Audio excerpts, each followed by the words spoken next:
Pois díxome o señor Corujo e o señor Selas que se podía vir aquí a falar un pouco destas cousas desto do medio ambiente, porque sei que tiñen unha xornada, entón vamos a ver que sale.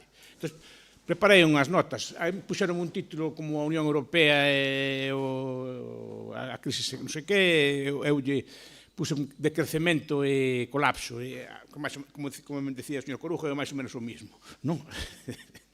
Ben, digo porque a Unión Europea que ten que ver con isto. Non sei se saben que no ano 2023 fixose unha xornada de decrecemento no Parlamento Europeu. Estaban signes membros da esquerda, así estaban a ministra Sira Rego, había membros dos socialdemócratas, había membros de outras forzas, e estaba a extrema esquerda, que era o Partido Popular.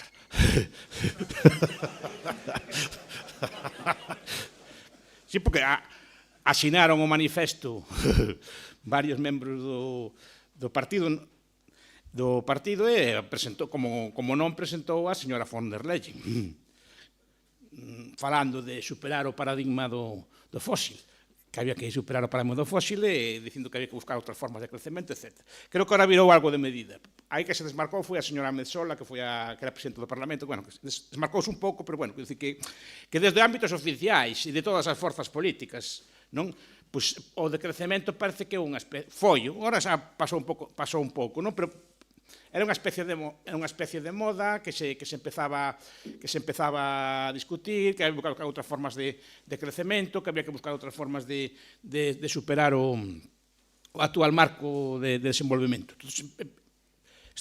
Estaban ali naquela xornada os mellores. A ver, o pensamento de crecemento, inda que eu, obviamente, non comparto moitos dos seus presupostos, pareceme moi interesante. A mí pareceme, dentro do mundo da esquerda, do máis interesante que hai, últimamente, en cuanto a ideas e en cuanto a reflexións e cosas polo estilo. Eu non o desbotaría así como así. Me parece un pensamento interesante. Digo que estaban os mellores, estaba Tim Parrique, que é un das estrelas emerxentes neste mundo, co seu libro Desacelerar ou Morir. Estaba Tim Jackson, con seu libro reciente de Postcrecimiento, ou estaba Jason Hickel, por exemplo, co seu Menos es Más, coas súas obras, presentaron aí un paradigma decrecentista. Entón, quería explicar un pouco que consiste ese paradigma e despois como a Unión Europea o está a levar a cabo. Pero cuidado, non deliberadamente, porque a Unión Europea oficialmente non asume paradigmas decrecentistas, pero nas súas políticas, non sei se deliberadamente, ou simplemente porque non son as consecuencias das súas políticas, está levando a un paradigma de estancamento ou de crecemento. Isto é o que podíamos discutir. Non sei se o fai que von der Leyen leo esta xente toda e quere imitalos, ou ben por querer tomar políticas así intervencionistas está conseguindo este objetivo. O paradigma de crecemento vello, estaba moi presente Kenneth Wilding, hai moita xente que dice que non se sabe desde o século XIX, Jevons e outra xente, dice que había como uns límites materiais ao crecemento e que era necesario ralentizar o crecemento, que o crecemento tiña unhas consecuencias non debidas e que había que ter en conta. Había unha serie de autores, Kenneth Wilding, incluso literatos como Georges Bernano, que moito me gusta a min ese libro, Francia contra os robots, é un libro que non moi conocido, que é un libro decrecentista, pero é un libro ben reaccionario. Hai decrecentistas de direita, por exemplo, Alain de Benoist, Mañana del Decrecimiento, que está na traducción española chamase así, e despois de esquerda, así, porque a maior parte deles, máis que de crecemento, son críticos ao capitalismo. Non plantexan un paradigma de crecer así, sino que plantexan que este sistema está acabado, que o sistema capitalista é malo, que o sistema capitalista vai estoupar ou vai estourar e vai acabar, entón hai que buscar un paradigma novo. Entón, aí está o debate. Hai como varias vertentes, estou simplificando moito, hai como varias vertentes neste debate. Repito, antes de nada, son autores interesantes, e en España hai non moi bons, máis ou menos radicais. Por exemplo, está Antonio Turiel, que a mí me parece un señor moi interesante, seu libro, por exemplo, Petrocalipsis, o último que acaba de sacar estos meses, que se chama El futuro de Europa, que son libros nesta liña decrecentista, e despois unha liña como máis moderada, ou máis socialdemócrata, entre vírgulas, deste modelo que, por exemplo, Emilio Santiago Muiño, que chaman a palabra que usan para denegrar entre eles son chamarlle ecofascistas. E así lle chama Turiel a ecofascista ao señor Santiago Muñoz, pero, bueno, ten unha visión distinta. Tamén analiza o colapso, un libro que se chama Opción Cero. Curiosamente, analiza como modelo de colapso a Cuba do período especial. Como cando Cuba cae, como tiñen os cubanos entran en colapso por falta de enerxía e como eles empiezan a buscar e fai un libro que se chama Opción Cero. E analiza, creo que bastante ben o fenómeno. E nos últimos libros é el mito del colapso, porque dice que non ten que haber colapso, entonces empezan que a través de medidas pode evitarse o colapso. Digo que hai dúas perspectivas nesta idea de colapso e de crecemento. Un, que din que estamos medando demasiado, que eso causa problemas climáticos, causa problemas de contaminación, etc. Pero que podemos evitalo.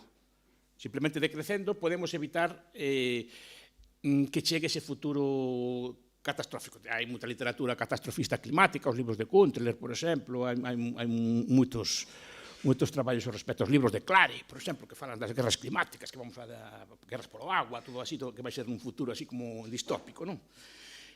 Pero podemos evitar ese futuro se tomamos as medidas adecuadas, non? Pois decrecer. O sea, simplemente vivir con lentitude, consumir menos, non idolatrar o crecemento. Eu non idolatro tampouco, pero agora comentarei.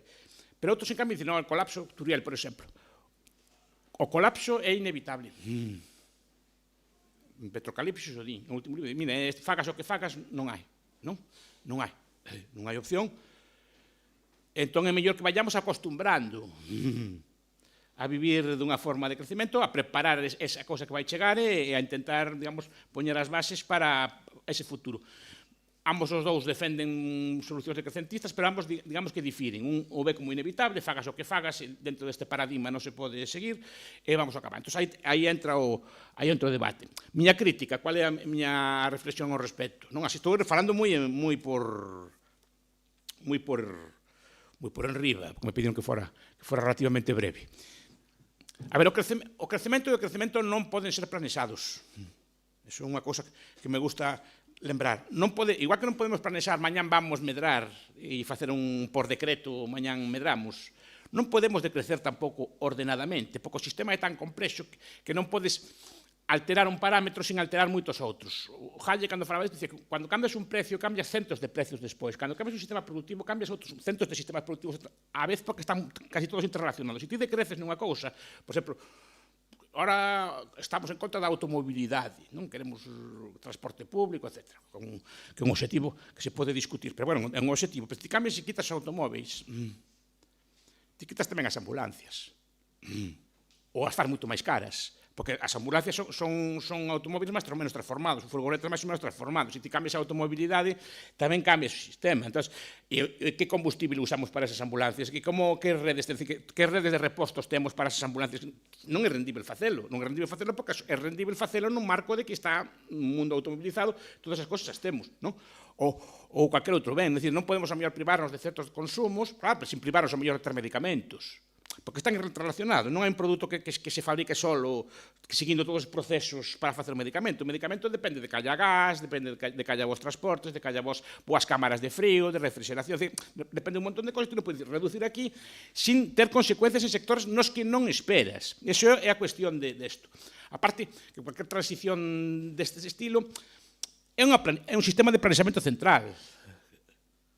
E que pasa co planexamento central? O planexamento central xa o vello Kurzweil, o futurista, o transhumanista, xa dixo, mira, es que moitas invencións o problema que teñen é que non están, as invencións complementarias non están o suficientemente maduras. Ti podes ter un automóvil eléctrico perfecto, pero necesitas redes de recarga, necesitas redes de repostos, necesitas mecánicos que sepan arreglar eso, necesitas industrias que teñen adecuado, e ao mellor ti podes ter o coche, pero non as demais cousas a vez. Entonces, esa invención falla porque é unha invención demasiado rápida a como está madura o resto da sociedade. Non? Eso que pasa con calquer transición planexada. Entonces, esta é a cuestión que se plantea. Entonces, ti podes decrecer, vale? Pero decrece sin orden. Non podes dicir, no, vou a crecer solo un 10% menos e quedamos así como ahora, pero un poquito menos. Non? Pues, o prato da comida é un poquinho máis pequeno. Non? Ou andamos, compartimos... O sea, non podes... Eu entendo a lógica deles, non? Que que se consume demasiado e se sabedes que o capitalismo e o consumismo son inimigos, e que é unha asociación que fan eles, sempre, e son inimigos. Eu creo que, como decía tamén un teórico, decía, o gallá fóramos máis materialistas, dice que o capitalismo é materialista, o problema é que o capitalismo non é materialista, non valora as cousas, o sea, as cousas son de usar e tirar, non temos valor aos bens, e un capitalista ten que ser materialista, no sentido de que os bens que ten, os seus jerseis, os seus abrigos, o seu coche, a súa casa, os seus muebles, cuidalos, mantelos, non tiralos porque sí. Eso é o capitalismo. E iso é o materialismo. O materialismo, o que chama materialismo é todo o contrario, é despreciar o material, é tirar as cousas. Teño roupa, tiro con ela. Teño un coche, pois cambio cada ano de moda. Teño un televisor, non me gusta que teña pulgadas, que teña máis pulgadas, ou que teña máis tal. Non. Eso non é materialismo. Entón, digo, ese materialismo que defendo é un materialismo estricto, é dicir, que as túas cousas, cuidalas. Entón, o capitalismo de verdade é iso, e creo que eles, cando fan os análisis, confunden o consumismo co capitalismo, como fan moitos de nós, e é unha cosa que temos que ter clara. Pero dito isto, non se pode decrecer así por capricho, non se pode decrecer así por partes ou por piezas, ou quitar aquí isto solo e solo reducir este consumo del uso, ou reducir esta cousa, sin alterar sustancialmente outras formas de produción ou formas de produción enteiras. Por eso digo, igual que o crecimento non se pode facer así porque o decreto, senón sería un crecimento tipo soviético, que era un crecimento, digamos, como decirlo, como mal feito, con unhas piezas máis desenvolvetas que outras. Temos unha industria do aluminio moi elaborada, pero despois non temos unha fábricas de aluminio que transformen ese aluminio en bens de consumo. Porque só temos fábricas de aluminio, é un crecimento desproporcionado, non é coherente. E un decrecimento así planesado sería tal. Como sería un crecimento ordenado? Pois que a xente libremente decidira ser máis materialista, no senso estricto do que estou dicindo eu, ser máis materialista, apreciar máis as cousas, consumir menos, aforrar máis, e rapidamente os precios se irían asustando, se irían adecuando as industrias, se gastaría menos en bens destos que se chaman consumistas e máis en bens de capital, e se iría correxindo a cousa sola, pero non por decreto, non porque mañán digan que hai que facer todo isto. Non? E depois está o colapsismo. O colapsismo di que vai colapsar. Repito, os dous decrecementos están como emparentados. Dicen máis ou menos o mismo, que vamos ter que decrecer, pero por causas distintas. Eso, por lo menos, o que leo nelo. Repito, son autores, todos eles, moi interesantes. E, además, a diferencia do marxismo clásico, escriben ben. O sea, non é esa xiria do que chaman agora marxismo occidental. Es que a veces uno lee... Outro día que meu querido lía o libro de Morris Berman, todos os sólidos se desvanecen en el aire. Ai, que unha frase de Marx, non? Ai, Dios mío, que ladrillo, que cosa, que mal escrito está, que todo un así. Cambio, outros non, son anticapitalistas, pero por menos sabes o que está dicindo, entendes ben os argumentos, non sufres lendo. Mira que eu teño aguante, pero non sufre, son bonitos, están ben escritos. A mí, o de Parrique, ou todos estes libros de Turiel, a mí me encantan. Eu recomendo a súa lectura, ademais, o de Muiño, etc. Sin meterme nas polémicas deles, que teñen unhas polémicas peores que ainda que as nosas. Nos temos as polémicas de Hoppe e de Milei, estas cosas todas así. Eles teñen polémicas ainda máis ácidas, a máis nas revistas deles. Pero bueno, que son interesantes, me parece xente moi interesante. Pero o colapsismo dice, isto vai a colapsar. Estos deben dos vellos argumentos do Picoil. Son maltusianos ou neomaltusianos, pero beben do argumento do Picoil de King Hubert, que decía que hai un pico no petróleo, que despois o desenvolven autores como de Falles, e se popularizan en moitos libros de ciencias sociais deste ámbito. Hai a idea de que vai haber un pico de petróleo, pero un pico de petróleo de todos os materiais, non? Que, por exemplo, o libro de Alicia Valero, Guiomar Calvo e Antonio Valero, que se chama Tanatia, que é un libro moi interesante tamén a quen lle gusten as ciencias, que é un libro moi interesante tamén. Este vai analizando todos os metais e metais así que van acabando, etc. E todas as proxeccións que fan de consumo, que quedanlle tantos anos, quedanlle tantos tal, quedan tantas toneladas, o consumo actual. Entón, inspirándose neso, van decir que vai colapsar por falta de recursos e ao mellor tamén por un exceso de complexidade. Estas ideas son ao señor Carreiro, se que lle gusta, a Joseph Tainter, non? De colapse porque estudia así como colapsaron os mayas, estas culturas todas de colapso, o colapso das civilizacións antiguas, que explica así como colapsaban todas elas. O libro clásico, que é o inicio de todos estos, que é o de Jared Diamond, El colapso, que é un libro así tamén moi clásico, que explica que todas as sociedades colapsan e así, e a Illa de Pascua, estas cosas así, non? O problema desto é que extrapolan ao colapso de sociedades antiguas. As sociedades antiguas efectivamente colapsaron. Pregunta, o capitalismo pode colapsar? Non. Por que non? Porque o capitalismo non é que teñamos todas estas cosas. O capitalismo é unha mentalidade. O que non colapsa é a mentalidade. A ver, o capitalismo é compatible con cualquier nivel de recursos e compatible con cualquier nivel de vidas. Moitos colapsistas pensan que o capitalismo é o que hai agora. Pero o capitalismo non empezou así. O capitalismo empezou nas Illas Británicas, nalgúnas zonas de Flandes, nalgúnas zonas de Franza, nalgúnas zonas de Alemania, empezou a un nivel moi baixo e queimando madeira ou queimando un pouco de carbón. O sea, é como empezou o capitalismo. E a partir de aí, usando esa técnica de aforro sistemático, inversión da mellor forma posible, eso que é unha tecnoloxía mental, con contabilidade, con bancos, con etcétera, porque se vai desenvolvendo despois, pero compatible con cualquier nivel de desenvolvemento. De feito, empezou con niveles que hoxe en día se consideran máis que de colapso, e empezou con ese niveis. E depois que non dan os recursos como dados. Cando o recurso non hai ningún, o recurso pode ser calquera cousa, só hai un recurso. E me gusta lembrarlo, que é a cabeza humana. Non hai outro recurso que eso. Tiñen os persas petróleo cando os conquistou Gengis Khan, o Gengis Khan non, creo que foi seu neto, cando os conquistou en Bagdad, cando os persas, cando chegaron os mongóis e facían un buraco no chan, salía o petróleo e plantaban lume para divertirse. Claro, para que valía? Para que valía? Era un recurso petróleo? Non. O recurso petróleo quando alguén inventa un motor de explosión, señor Benz, e inventan formas de refino. Pero antes unha cosa que non só non valía para nada, era un estorbo. Onde hai petróleo non medra nada, non podes cultivar, ademais cheira mal. Os indios caribes tuveron petróleo durante centos de anos en Venezuela, no que era Venezuela, en Maracaibo e por aí donde son... E para que usaron? Por que non montaron a Standard Oil? Por que non montaron refinerías de queroseno? Tiñen o petróleo todo, porque o petróleo todo sin a mente humana non vale para nada. Entón, cuáles son os recursos? Non sabemos cuáles son. Non sei se hai límites ou non, límites físicos debe habelos, obviamente. Pero digo, límites o que é un recurso. Antes tiñamos, pois cada vez teñemos máis, non cada vez temos menos, antes só tiñamos leña. Ahora, despois teñamos leña e carbón e petróleo. Despois petróleo e electricidade. Electricidade podemos sacala de 1000 fontes distintas. A parte de queimar fósil, de queimar carbón, etc., podemos sacala do vento, do agua, das marés, dos ríos. Podemos sacala de solar, podemos sacala de geotérmica, podemos sacala de un montón de cousas distintas, aproveitando cambios de... O sea, non sei como, non son técnico, que me corrixa alguén se sabe máis que a min. Pero que hai moitas formas, e cada día inventando cousas novas de forma de sacalas. Antes, todo lixo, todo toxo, todo aquel batume que había antes, se tiraba con él, ou a veces se queimaba, no monte. Ahora chamanlle biomasa.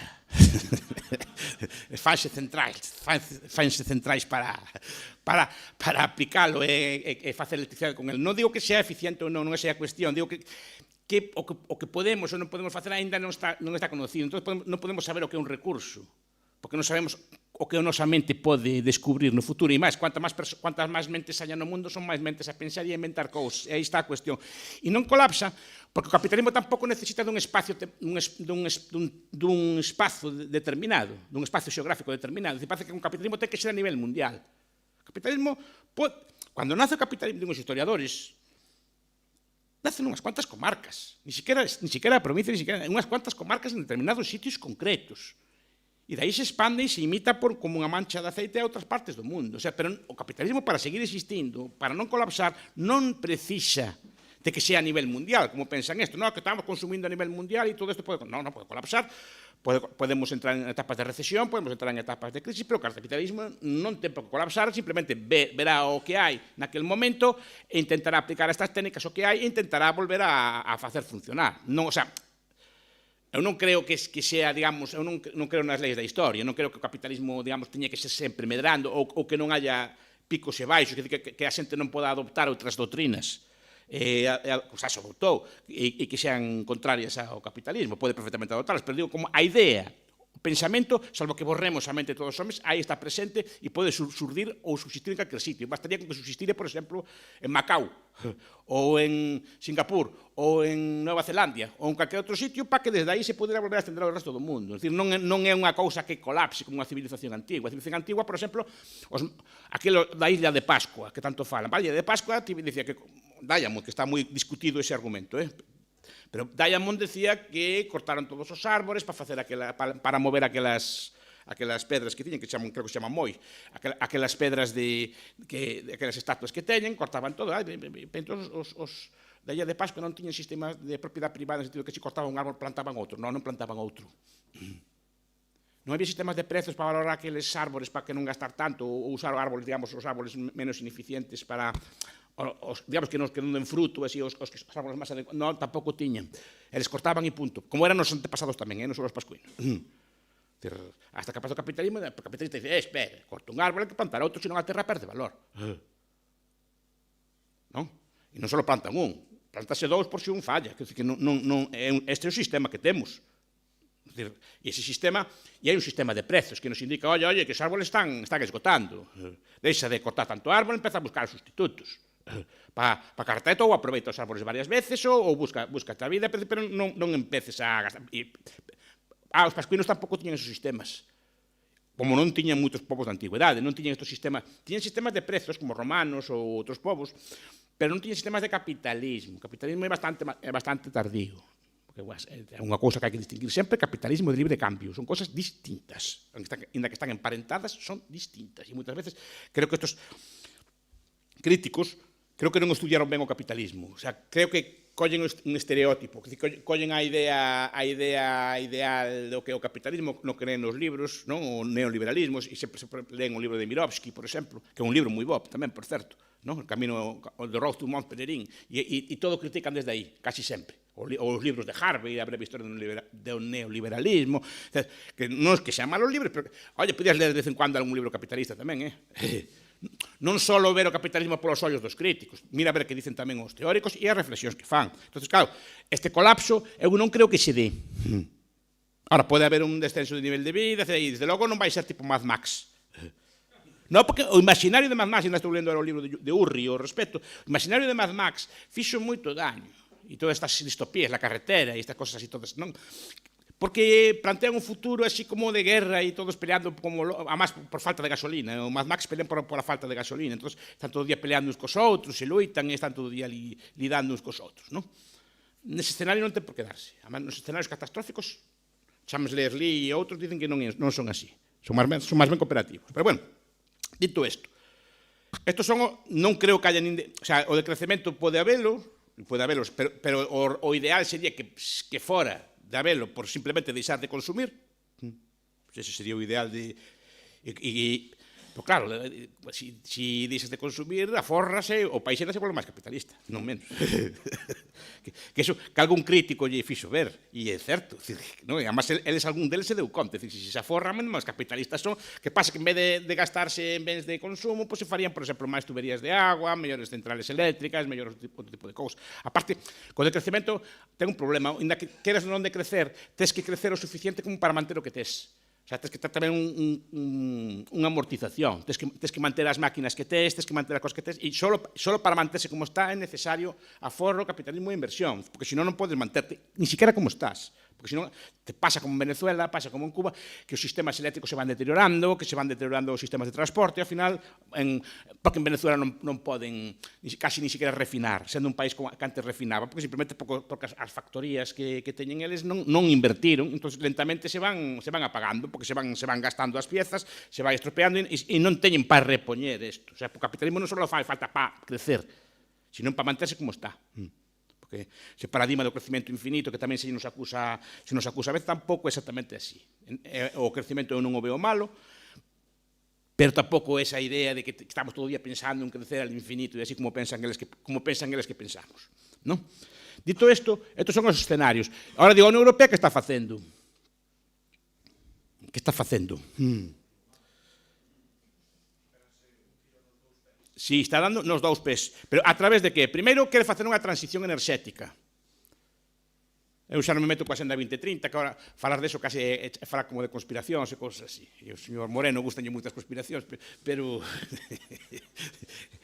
pero non sei se é o máis adecuado. Pero digamos, eles fan unha senda, teñen unha senda para, por exemplo, para un vector, que é a mobilidade eléctrica, queren electrificar todo. E aí Turiel, por exemplo, é excelente. Turiel é excelente, porque Turiel dice, no, cando critica que non pode ser, vai analizando punto por punto mellor que moitos de nós, vai dicindo, non pode ser por isto, non pode ser por isto e isto. Además, ti faz un plan, claro, pero non tes en conta todos os factores que influyen para facer un plan. Ti dice, no, cambiamos el coche eléctrico para el 2030, ya está. Non? Que é o primeiro que pasa. Por exemplo, aí sí vai estar prohibido o motor diésel a partir del 2035. E depois se queixa, por exemplo, Turiel de que non hai diésel, non? Pode ser que non haya diésel porque non haya diésel porque se reduzca o petróleo, pode ser que tamén que as refinerías digan, aí sí, vai prohibir o diésel, entón, cando hai un fecho a planta de diésel ou cando se avería a máquina de diésel, non a reparo. Hai que comprar unha nova refinería de diésel, non a compro, como vou a comprala, se vai estar prohibido. Que pasa que hai un desaxuste temporal, a fechas antes de que se acabe de todo a demanda. Pois digo que os procesos son bastante máis complexos do que parece, porque dice, se me estropeou a planta de diésel, pois non a reparo. Pero sigue habendo demanda. Pero non hai quen a produza, e así irá pasando. Eso que muitas veces dicen, non é que falta, escasea el diésel. Bueno, escasea relativamente, pero pode tamén deberse a cousas como esta. Así que non só nosotros empezamos a destruir industrias vellas, as empresas de automóvil non renovan tampouco as plantas de produción de combustión, abandonase a investigación en produtos de combustión, non? E nun montón de cousas máis. Pero, claro, ao mesmo tempo, non creaches a infraestructura necesaria para que o coche eléctrico sea atractivo. Quer dicir, se dixeras que o coche eléctrico chegase con un enchufe como nun móvil, enchufas en calquer sitio e carga, vale, pues, é boa solución. Pero esa forma de carga, non sei se é posible, que esa non me meto, creo que non é posible, a día de hoxe, en principio, se fora posible, pues sí, todo o mundo querría un coche eléctrico, todo o mundo leva un móvil en riba. Non é estar en contra, o problema é que tes un coche eléctrico sin o resto da infraestructura desenvolta ao mesmo tempo. O que tes é unha especie de lastre. Porque tes un coche que te tarda moito en cargar, non tes infraestructura de recarga, non tes as baterías aínda non teñen autonomía ou non teñen a capacidade de adaptación necesaria. Entón, claro, esos son os problemas que hai. O hidroxenio verde. O hidroxenio verde é unha ficción. Están falando moitas plantas así, todas subvencionadas, por certo. Non? Pero que o hidroxenio verde é unha función, hai que cambiar os motores, hai que cambiar os depósitos dos coches, hai que cambiar toda a industria, e os oleoductos non valen un oleoducto normal. Non vale porque creo que saben máis os físicos, así, pero creo que ten unhas capacidades corrosivas que non ten o outro. Entón, pero queren facer todo un plan a gran escala, un sistema de planificación, como cando decía Lenin, vou crear el socialismo, vale, créalo. Porque digas que vai ser el socialismo, eso non transforma ese socialismo en algo competitivo. De aí vivo o comunismo de guerra. Pois algo semellante sin chegar aos extremos de esto. Simplemente estás destruindo a tua industria, porque ti o que sabes facer como normal son coches de combustión, é o que sabes facer. A xente dice, non, é que ponemos dinero e nos transformamos ahora en unha industria así hipercompetitiva. Non, é que saber facelo. A mí me das $1 millón ou $1 millón al mes, eu non me transformo nun físico ou nun ingeniero. Nun arquitecto. Ainda que me toma, aí fai transición. Non valgo, non sei, ainda que supera, ainda que tardara empezar a carreira de cero, empezar a facelo, non? Se arquitectos profesionais como Xela levarían anos de ventaxa, me ganaría. E nunca, partiría con retardo. E o que estamos pasando? Porque non é chegar e cambiar unha planta por outra, como pensa a xente, quitamos unha cosa, é que hai que saber facelo, hai que saber facer chips, saben facer chips. Os chips, además, cada vez son máis puros, requieren unha pureza maior de non sei que refinan ali, que é unha cousa espectacular, que ten unha capa só dunhas micras de átomos, non sei que, bueno, os que sepan que falen deso, digo, non sei específico, pero es que non se pode facer, que ponemos dinero e ya está, non se pode, a mí non podes poñerme a facer chips, ainda que me des 10 millones de euros al mes, non sei facelos, ainda que supera, que miña mente non vale para esas cousas, tardaría anos en saber facelos, non é chegar mañán e poñer. En cambio, nosos enxeñeiros de combustión que sepa de enxeñería que me corrixe, pero creo que, aínda que sean enxeñeros os dous, non están especializados cada nunha cousa, e se son vós, saben moito da súa cousa, non saben non tienen necesariamente especialistas na outra. Tardan tamén en adaptarse e cambiar as fábricas, non? E cambiar toda a logística e cambiar toda a industria, non? A máis, moitas veces é mellor empezar de cero que cambiar o que existe. Unha fábrica de camións non a podes transformar nunha fábrica de medicamentos. Son cosas distintas, fabrican cosas distintas. Entón, na transición metemos dinero e ya se non, señor. Algúnas cousas podrás, e con subvencións podrás conseguir a cosa, ou fechando mercados, non? Pero non consigues todo isto. Estás con todas estas teorías de cambiar o coche eléctrico, de mobilidade. Turiel o dice Turiel, isto é imposible, tamén o digo eu, é imposible. Por argumentos semellantes aos del, pero distintos. Un sistema de planificación central, de cambiar unha transición dese estilo, non se pode facer. Falta información, falta cálculo, un problema de cálculo económico unha vez máis, un problema de coordinación entre factores e coordinación no tempo. E eses elementos non os hai. A transición eléctrica tendría que ser, só se faría dunha forma. Co coche eléctrico, o vehículo eléctrico, fora percibido como un ben de mellor calidad co que temos agora. Quero dicir, todos nós pasamos do teléfono de rodas ao teléfono de teclas a un telemóvil. Nadie nos lo mandou e cambiamos en poucos anos. Por qué? E cuidado, e ao mesmo tempo cambiou toda a infraestructura, toda a logística que vai detrás do telemóvil. Por que cambiamos? Fixo falta que nos subvencionaran, poñernos un plazo ou así, ou simplemente a xente viu que isto que temos agora é mellor ou aporta unhas cousas que non tiña o vello? Non? Eso é o que temos que ter en conta. Entón, o coche eléctrico, se fabricas un produto que a xente perciba como mellor, tranquilo que cho quitan das mans. Como abandonamos o carro de cabalos polo automóvil ou como o camión sustituiu o tren.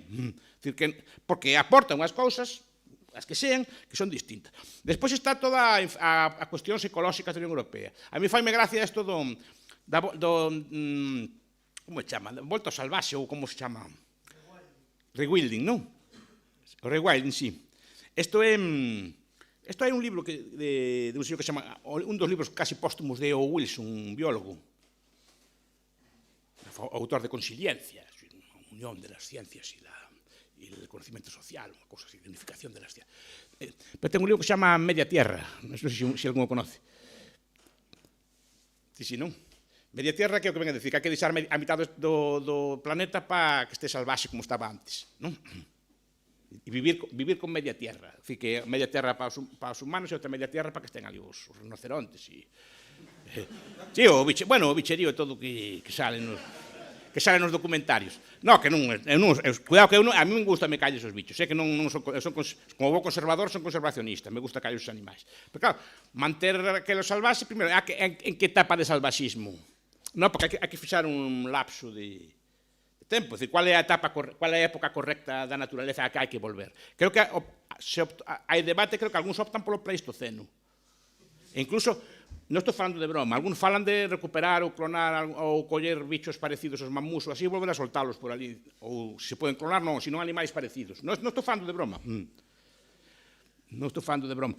Non digo porque hai o libro de Shepard, Coming Home to un Pleistocene, la vuelta a casa al Pleistoceno, que non é un debate, porque digo que a Unión Europea adoptou como medida oficial, e o puxo tamén como medida, que boa parte de Europa ten que ser salvaxe, non que estar acostumbrado ao verde, o paisaxe sea así bonito, o paisaxe humano, non? Con prados, os bosques así de madeira nobre, etc. Non, queren volver a que este salvaxe. Unha parte de territorio, claro, fai unha...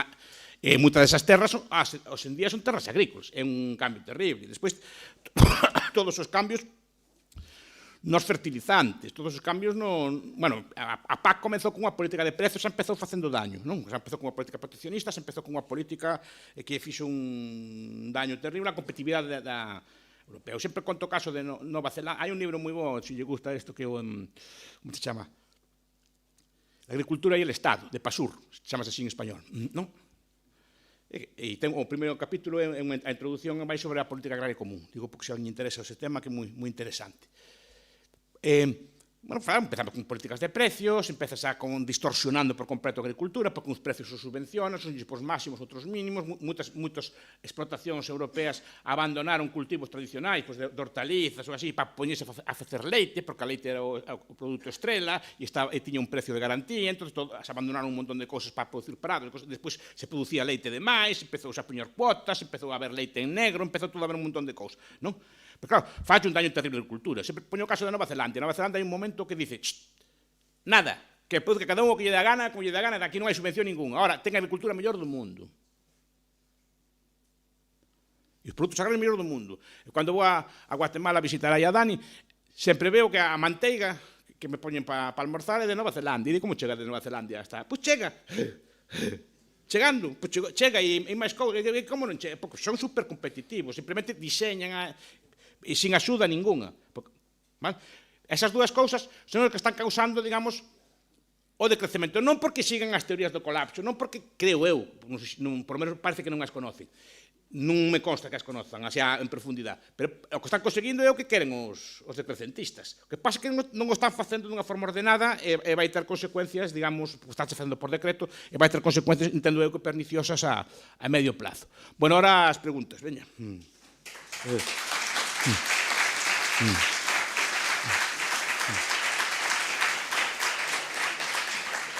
Como traballades? Dalle un micrófono aí o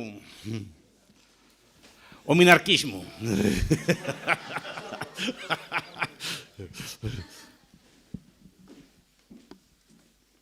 Buenos días y muchas gracias por la conferencia. Muchas gracias, señor. Yo quería preguntarle, usted habla de que uno de los problemas es el consumismo. ¿Es él? El consumismo. No es un problema. Sí, diga. No, yo quería, porque se dice que cuando hay deflación se desincentiva el consumo. ¿Sí? Y los bancos centrales tienden a querer mantener una inflación, aunque sea poca, una inflación. Entonces quería preguntar si eso puede tener que ver con que cada vez haya más consumismo, que la inflación también incentiva el consumo. Hay un historiador cultural que se llama Lyndall Carter, Reclaiming the American Dream, creo que se llama el libro así, que explica que buena parte del consumismo actual se debe a las políticas del Banco de la Reserva Federal a partir de 1920. Porque antes la gente ahorraba y compraba. El Ford, por ejemplo, el coche Ford, usted quería un Ford, dice, ¿ahí quiere un Ford? Pues vaya ahorrando usted 100, la casa Ford organizaba un plan de ahorro, vaya usted ahorrando 100 euros o 100 dólares al mes durante 4 años con el tipo de interés y tiene ahí su Ford. Al cabo de 4 años, no ahora. ¿Qué hizo el Banco Central? Inundar de dinero a los bancos y los bancos empezaron a prestar y colocar el dinero a los clientes. Y empezó una cultura de compra ahora y paga después. Y empezó todos aquellos famosos años 20, que yo les tengo mucha manía. No todos los años 20 del siglo pasado. Todos aquellos años 20, que el robar y 20, todo va financiado por este consumo. El consumismo y el capitalismo son bastante enemigos. El consumismo es una consecuencia de la riqueza que trae el capitalismo, pero no es una causa. Es decir, que sin consumo, no tendríamos osos pandas de esos chinos que venden que venden en las tiendas de productos. No tendríamos esos osos que mueven la pata. No, efectivamente, no los tendríamos. Pero con el dinero que gastamos en eso, podríamos ahorrar y financiar a largo plazo industrias, que hacen falta muchas, o infraestructuras, que no las tenemos todos. Aquí y en otras partes del mundo. En otras partes del mundo no tienen infraestructuras porque no tienen forma de financiarla, ni tienen quien les preste, porque no hay capitales suficientes. No tenemos buenos medios de transporte. Ese tipo de cosas se pueden mejorar, o centrales eléctricas que al final acaban abaratando la electricidad y permitiendo que las clases populares, como si fuera, vivan mejor, o que tengan mejores servicios de todo tipo. Claro, si gastas en oso panda, no gastas en la central eléctrica. Eso no es lo que no se ve. Uno parece que consumir y el otro no se ve como un consumo porque es a más largo plazo. Entonces, el consumismo digamos que es una visión contraria al capitalismo, aunque le digan lo contrario. De hecho, el capitalismo, las Robinsonadas de Von Baber. A Von Baber le gustaba hacer lo que llamaban las Robinsonadas. Imagina que la economía es una persona sola actuando. Entonces, Robinson ahorra, hace sus cocos y estas cosas así todas, ¿no? ¿Y si Robinson consume los cocos y se va a la playa un día? En vez de hacer el palo, ¿qué le pasaría a Robinson? pasaría un día precioso de gasto, de consumo, disfrutaría de la vida. Carpe diem, lo pasaría bien, ¿no? Pero el día siguiente tenía que levantarse otra vez a trabajar y a trabajar duro. Si tuviera el palo, con un esfuerzo trabajaría la mitad o produciría el doble, ¿no? Pero ese es el capitalismo. Pero requiere que Robinson no gaste los cocos, sino que los invierta. Esa es la cuestión. Pero eso muchas veces no se ve. Y yo creo que muchos de estos autores, lo repito una vez más, léanlos, que a mí me gusta mucho. Turiel es excepcional, esta gente todas se lee muy bien. Pero creo que hacen una caricatura de lo que es el capitalismo. O lo leen por los ojos de los críticos. No dicen, a ver qué dicen estos señores, a ver cómo razonan estos señores. Por ejemplo, Emilio Santiago Muñoz sí que se da cuenta de muchas más cosas. O no ve estas cosas. Aunque tiene polémica, sí que en su último libro, El mito del colapso, me parece que se llama, sí que toca estas cosas. Pero tenga en cuenta, cuidado, distinga las dos cosas. Yo no quiero el consumismo, yo repito, quiero materialismo. Materialismo, que quieran sus cosas, que les intenten... ¿Quién nos obliga a gastar, por ejemplo, es el gobierno? Hablan de obsolescencia planeada. Es decir, ¿quién me obliga a tirar mi coche diésel? En uso. Perfectamente cuidado como lo tengo yo. ¿No? ¿Quién me obliga? ¿El mercado? Me obliga el gobierno. Y es el que manda... está pasando en Madrid, que están muchos coches que no los pueden sacar de los garajes porque es por la culpa de las leyes de las emisiones. Esta de la agenda que tienen en Madrid, que no le dejan sacar los coches y tienen que achatarrar muchos coches o tirar con ellos, porque a un señor alcalde que de extrema izquierda se le ocurre... No, desde luego la agenda la asume toda, no sé si es extrema izquierda, pero la agenda la asume toda y no la discute. Pues se le ocurre que no puede sacar los coches y hay que achatar. ¿Y eso qué es? Es consumismo, es achatarrar. Dale allí, sí. Sí, a Francia.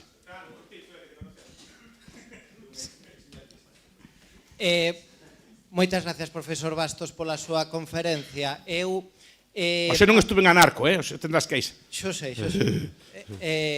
Bueno, eu agora xa son máis anarco que antes, pero bueno. A min as teorías estas que estou vendo de moita xente, das teorías do decrecemento, personalmente pareceme unha monstruosidade e sorpréndeme que haxa xente que seña comprensiva con ela. Entonces eu pregunto, me fago un exercicio de retroinspección, decir, bueno, porque esta xente é comprensiva con estas teorías que a min pareceme unha monstruosidade, entonces ou estou confundido eu ou está confundido esta xente. Entonces, eu chego á conclusión de que o crecemento como tal non é un fin en sí mismo, é unha consecuencia. Entonces, o crecer, vamos a crecer a un 10% porque senón el país colapsará, non sei que, é unha tontería. Segundo, unha cousa é o decrecemento, outra cousa é a frugalidade ou o que vostede está dicindo. Eu porque a miña muller dime, es que esta gravata está pasada de moda, compra outra, porque teño que comprar outra gravata, se esta a mí me gusta, ou... Entonces é o que di vostede. Entonces, canto máis medremos, máis ricos somos, podemos facer máis con menos. E o mellor é que decrecemos un 2%, pero non porque necesitemos medrar, porque o decrecemento sexa un fin en sí mismo, senón porque temos un sistema que é tan sumamente eficiente que con menos podemos crear máis. Entón non sei se a xente que é comprensiva con eso confunde ou confundo eu, esa frugalidade, que eu sí estou de acordo, porque a min gustame, eu sempre intentei ser aforrador e nunca me gustou ser moi gastador, máis do que debería, pero bueno, con decir, no, pois temos que decrecer para non colapsar. Gracias. No, que é correcto que dís. O capitalismo consiste co mismo facer máis cousas. É que non... Incluso aproveitar o lixo. Un dos problemas que tiña o socialismo é que non había na teoría económica, no plan non incorporaban o lixo.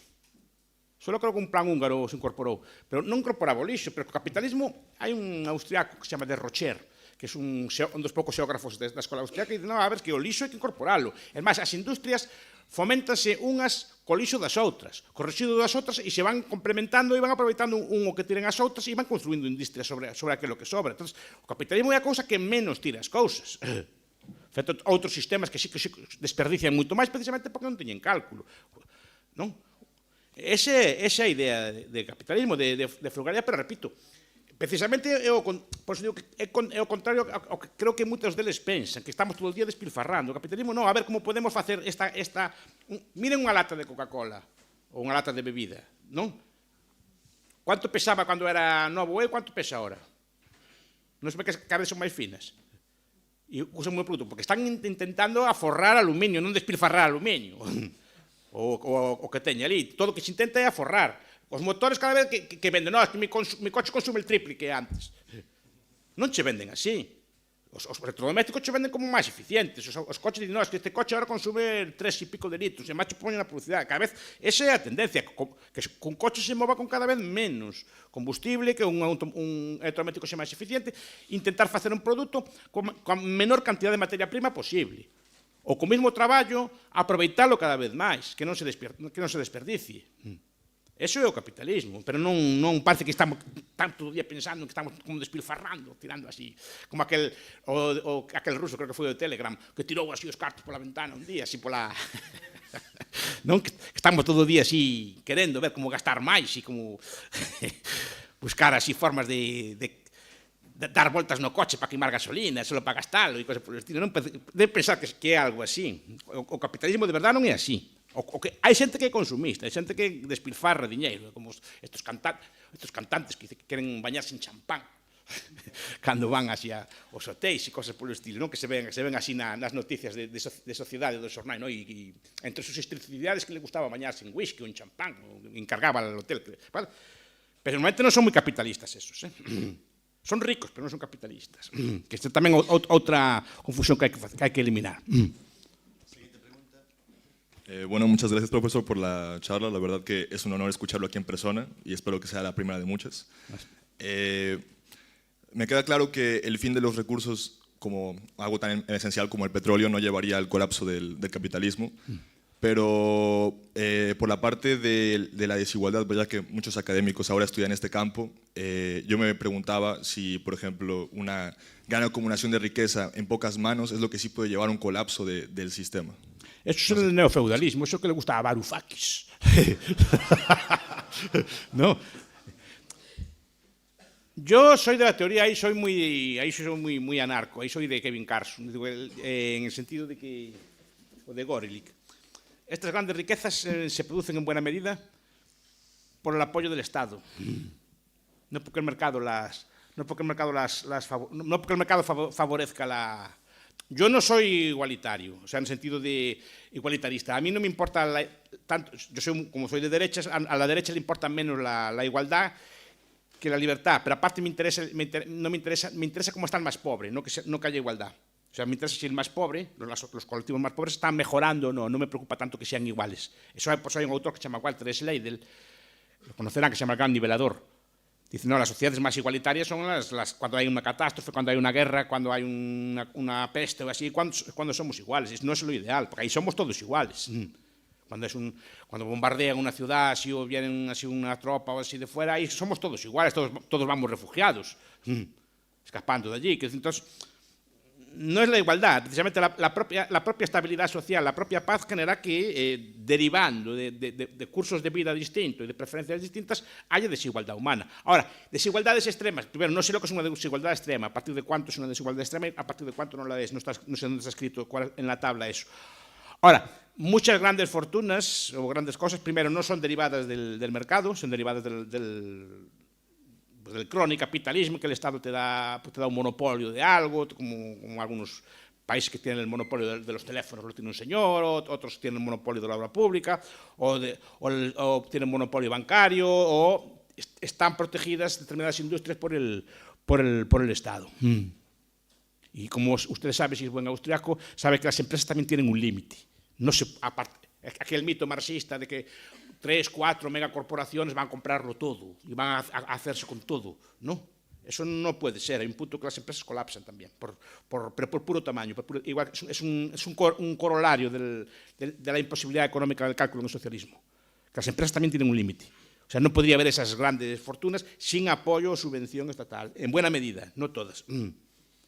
Lo primero, dejar claro que sí, que no hay que confundir capitalismo con consumismo y que el capitalismo es más bar Paco que Vinicius y es más bar Paco que una gran corporación. Y yo tengo la mala suerte de trabajar para una gran corporación. Sí. Y entonces, lo que quería preguntar es, sí que es cierto que el capitalismo y el consumismo son lo mismo, pero a veces el consumismo puede alimentar el sistema capitalista y hacerlo mejor. Y pongo un ejemplo relacionado con mi industria, que es la moda, que es que obviamente hay gente que quiere, no sé, acumular chaquetas de diferentes colores, pero esto hace que luego esa empresa capitalistamente pueda invertir ese flujo de dinero en mejorar su proceso productivo, en mejorar su cadena de suministro, por ejemplo. No, a ver, el capitalismo muchas veces se adapta a lo que el mercado le dice.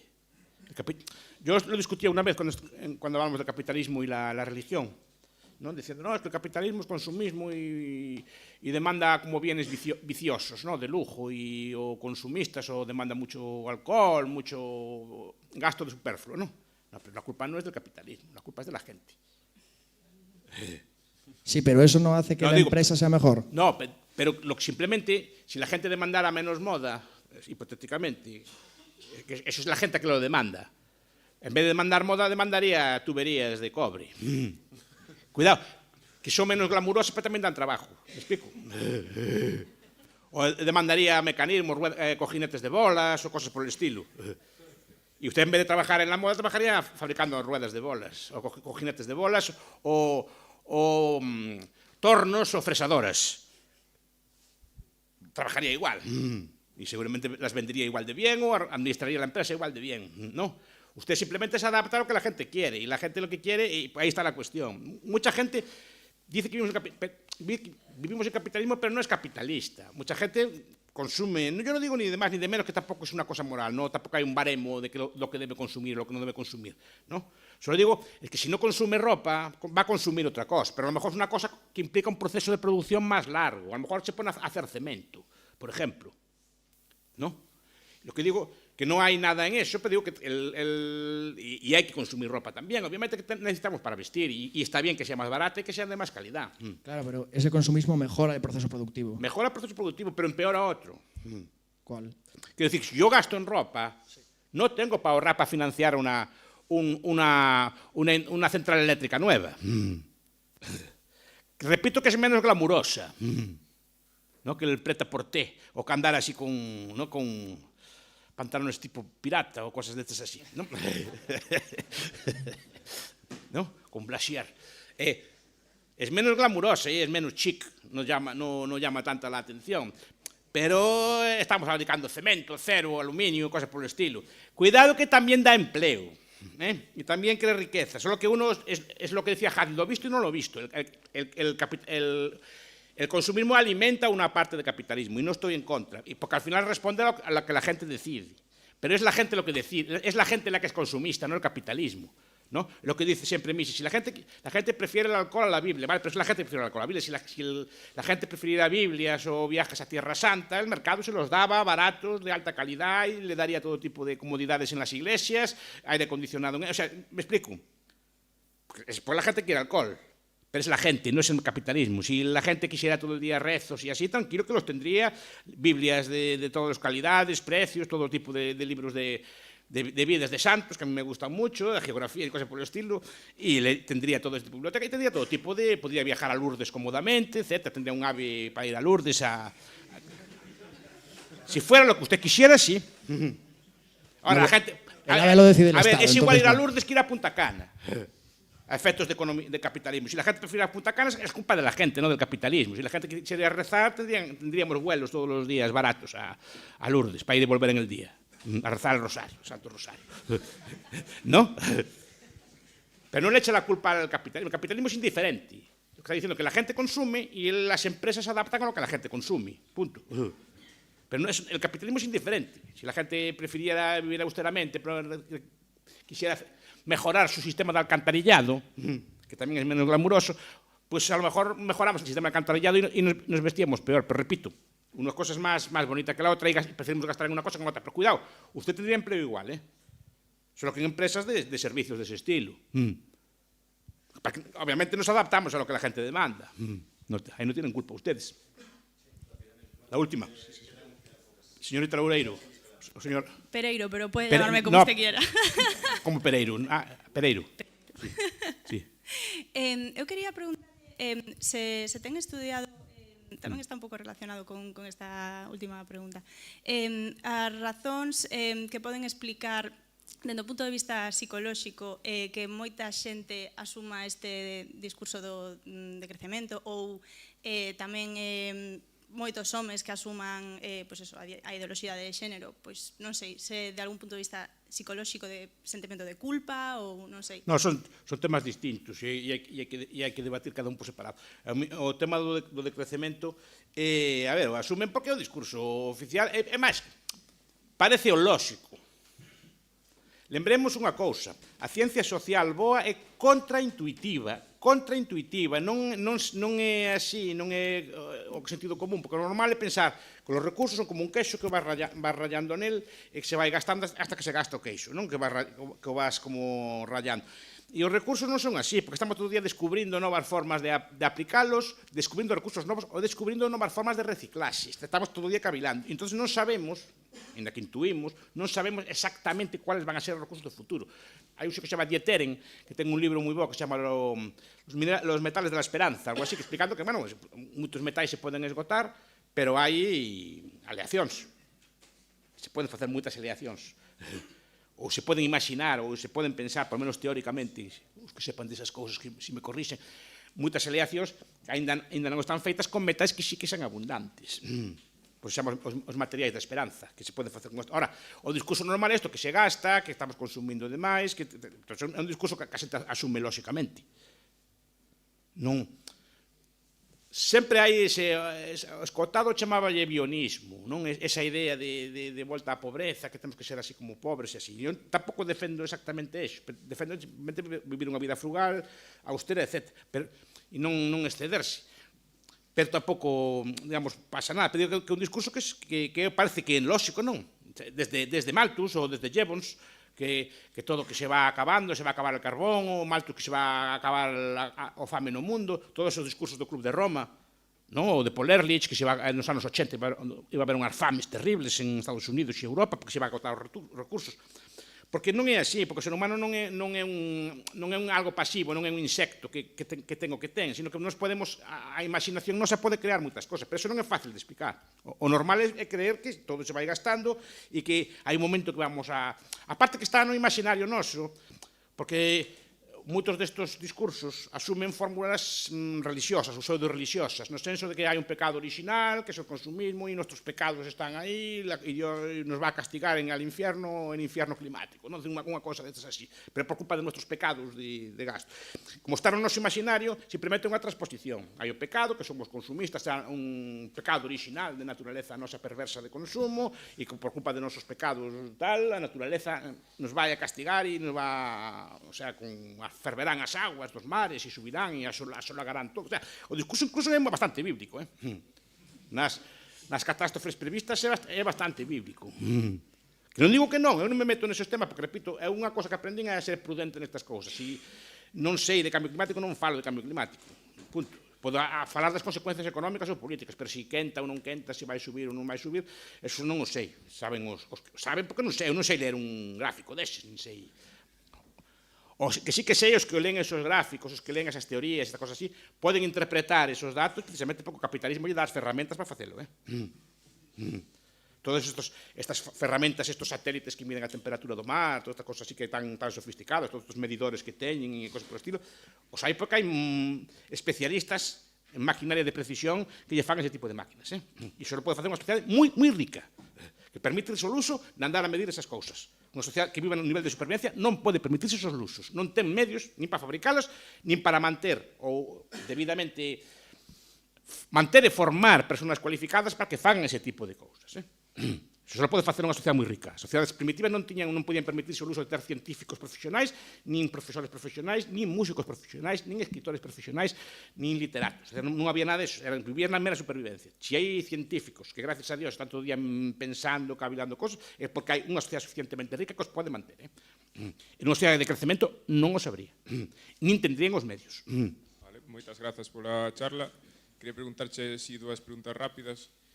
Bueno, Aquí non é contrario, eu non estou acostumbrado a estas cousas. Verdad, Dani? As clases que había bronca, perdón. Bueno, reduzo a unha. Transxénico, xa que estamos relacionados ao medio ambiente, cada vez a tecnoloxía avanza e vai posibilitar en algún futuro que, por exemplo, as plantas sexan perennes e, por exemplo, reducir gastos, por exemplo, non ter que labrar porque a planta vai rebrotar, por exemplo, non? Aí a pregunta sería relacionada coa imposición dos gobernos sobre Europa de prohibición dese tipo de desenvolvemento e se é posible ese tipo de desenvolvemento sin monopolio. A ver, ese tipo de desenvolvementos... A ver, primeiro, efectivamente, porque hai monopolio de propiedade intelectual. Sabe que os da nosa escola non son moi partidarios precisamente da propiedade intelectual. Non? Eso de entrada. Ese tipo de monopolios non considero que sean legítimos, ese tipo de patentes. E menos patentes sobre a vida. Pero non porque sea sobre a vida, sino porque non estou a favor da propiedade intelectual nese tipo de cousas. Outra cosa é o secreto industrial. Non? Eso unha. Primeiro, sabe que pasa? Que gracias a Dios o monopolio tende que ser a nivel mundial e non todas partes algunhas partes do mundo plantarían esa planta. Gracias a Dios non hai un goberno mundial. Gracias a Dios hai moitos estados e cuantos máis houbera, mellor. Porque menos forza tendrían. Entonces, sí, podes prohibir aquí, pero non en outras partes do mundo, pues non plantes, eu planto. Ti verás. Esa é a cuestión, eso é o que nos salva. Efectivamente, se houbera un goberno mundial, igual ese goberno mundial prohibía ese tipo de planta transgénica. Que tamén é unha manía eso do transgénico, porque transgénico para outro tipo de cousas, o sea, veo que as persoas cando están enfermas toman todo tipo de pastillas, incluso vas por a noite ves estos pastilleros, as cousas que toman por aí. E despois están en contra de la química.